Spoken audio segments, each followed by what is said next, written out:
बाळ जेव्हा घरी आलं तेव्हा या दोघांना इथे मारलेलं होतं. प्रिन्सनेस त्यांना मारला असेल तर तो एवढं सामान घेऊन कशाला आला होता.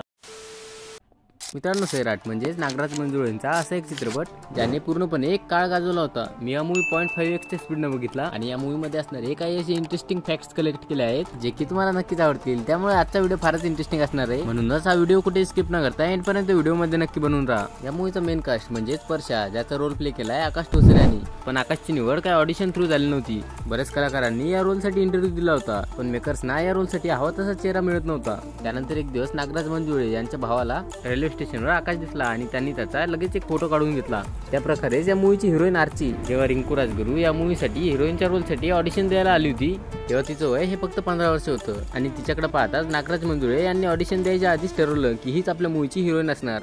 हा मूवी कोणत्याही प्रकारचे सेट उभे न करता फक्त गावामध्ये शूट केला आहे आणि फक्त 3 कोटी रुपये बजेट असणाऱ्या या मूवीने 110 कोटी रुपये कमवले. ते म्हणजेच या क्रिएटिव्ह डायरेक्टर नागराज मंजुळे यांच्यामुळे. एवढंच काय तर या मूवीचे वेगवेगळ्या इंडस्ट्रीमध्ये रिमेक सुद्धा व्हायला लागले. नेक्स्ट डिटेल येते या सीन पासून जिथे याडं लागलं हे सॉन्ग लागतं जेव्हा आर्ची ही विहिरीत पोहताना आपल्याला दिसते. हा सीन शूट करण्यासाठी रिंकू राजगुरूने सर्वात आधी नकार दिला होता, कारण तेव्हा तिला पोहता येत नव्हतं आणि मेकर्सना हा सीन मूवीमध्ये हवाच होता. तेव्हा सर्वांनी तिला कन्व्हिन्स केलं की तू एवढी बुलेट शिकलीस, आता या सीनसाठी फक्त तुला पोहणं शिकायचंय. जर आतापर्यंत तुम्ही हा व्हिडिओ पाहत असाल तर नक्कीच तुम्हाला हा व्हिडिओ आवडला आहे. त्यामुळे प्लीज व्हिडिओला एक लाईक नक्की करा, कारण तुमच्या एका लाईकने आम्हाला खरंच खूप फरक पडतो. या गाण्यामध्येच आपल्याला इथे नागराज मंजुळे सुद्धा दिसतात, त्यांचा मूवीच्या स्टार्टिंगला सुद्धा रोल आहे. एक असा मूवी डायरेक्टर ज्याने दाखवून दिलंय की मराठीमध्ये सुद्धा आपण क्रिएटिव्ह वेने अशा मूवीज बनवू शकतो. मूवीच्या मध्ये एक सीन आपल्याला असं दाखवलं आहे जिथे आर्चीचा भाऊ म्हणजेच प्रिन्स हा आधी आर्ची सोबत भांडतच आहे आणि ही मूवी हिट होण्यामागे या मूवीचा सर्वात मोठा पार्ट आहे या मूवीचा थरारक क्लायमॅक्स. ज्या क्लायमॅक्सने मराठी प्रेक्षकांच्या काळजामध्ये चाकू खुपसला होता. जिथे एकीकडे मेकर सुरुवातीला आपल्याला ही मूवी कॉमेडी सोबत सुरू होताना दाखवतात, त्याच्याच दुसऱ्या बाजूने मूवीच्या एंड सीन मध्ये आर्ची जेव्हा इथे रांगोळ काढत आहे तेव्हा तिच्यासोबत इथे तिचा आणि परशाचं बाळ सुद्धा आहे.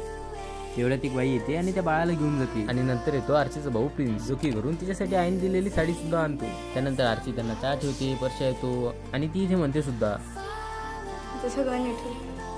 एवढं सगळं चांगलं चालत असताना अचानक कसं काय झालं की हे बाळ जेव्हा घरी आलं तेव्हा या दोघांना इथे मारलेलं होतं आणि जर प्रिन्सनेस त्यांना मारला असेल तर तो एवढं सामान घेऊन कशाला आला होता. बघा, हा सर्व सीन नागराज मंजुळे यांनी मुद्दामच आपल्या समोर अशा प्रकारे प्रेझेंट केला आहे की जिथे थिएटर्सच्या बाहेर निघताना प्रेक्षकांच्या मनामध्ये एक वेगळाच इमोशनल कॉन्टॅक्ट या मूवीसोबत बनला जाईल. आणि सैराट पार्ट 2 येणार का?